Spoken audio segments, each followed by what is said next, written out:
The starbound gardens glimmered in a serene light, but it was deceptive. Somewhere beyond the horizon of the Atlas, another world had stirred.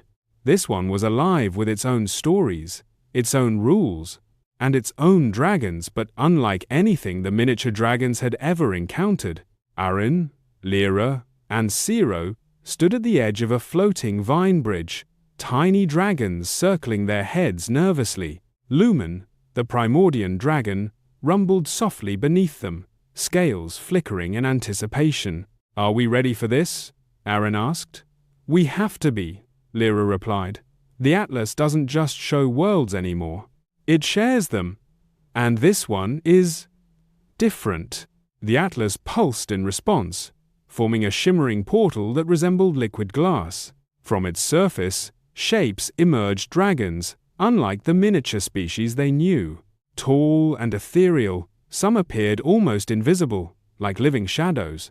Others were crystalline, reflecting light in dazzling arcs. And some were vibrant, chaotic, even mischievous, whistling and singing as they moved.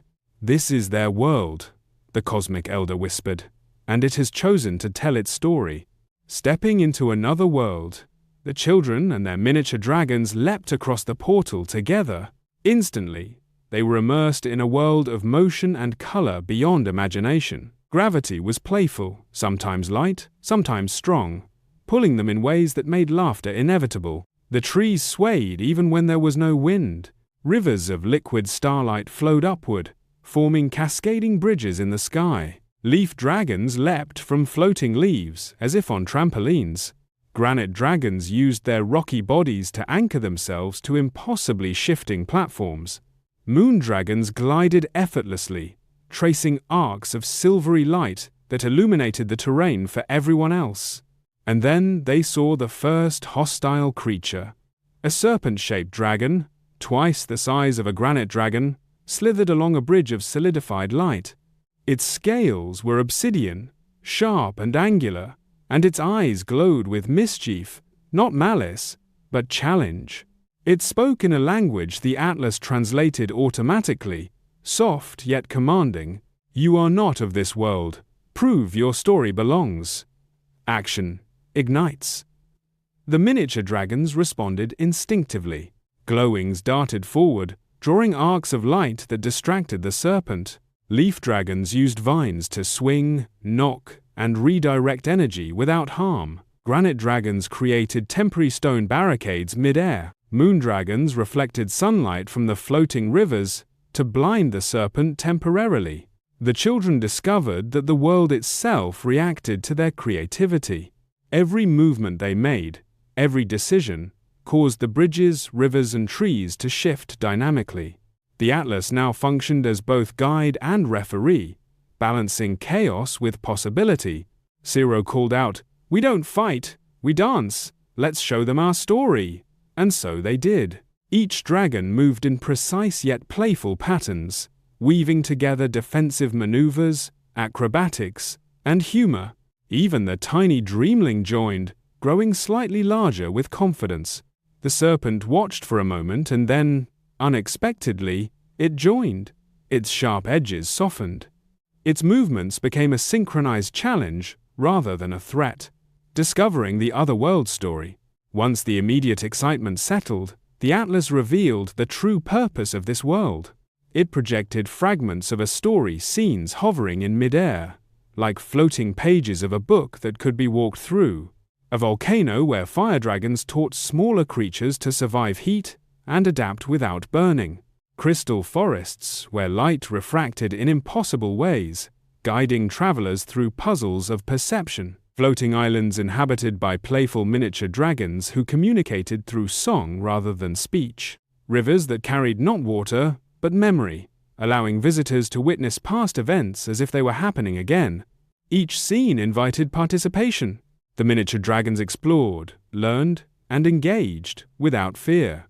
Every action reshaped the story, proving to the world's guardians that the children and their dragons were worthy participants. "This world doesn't need rulers," the cosmic elder said. "It needs companions who listen, adapt, and co-create." A challenge of creativity. The world was not without trials. Giant crystalline spiders spun webs of refracted light, creating mazes. Shadow dragons tested courage and cleverness. Rivers reversed suddenly, requiring dragons and children to work together to find balance.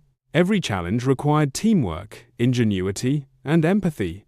No miniature dragon could act alone. Leaf dragons had to coordinate with moon dragons, emberlings with granite dragons, and the Dreamling with everyone.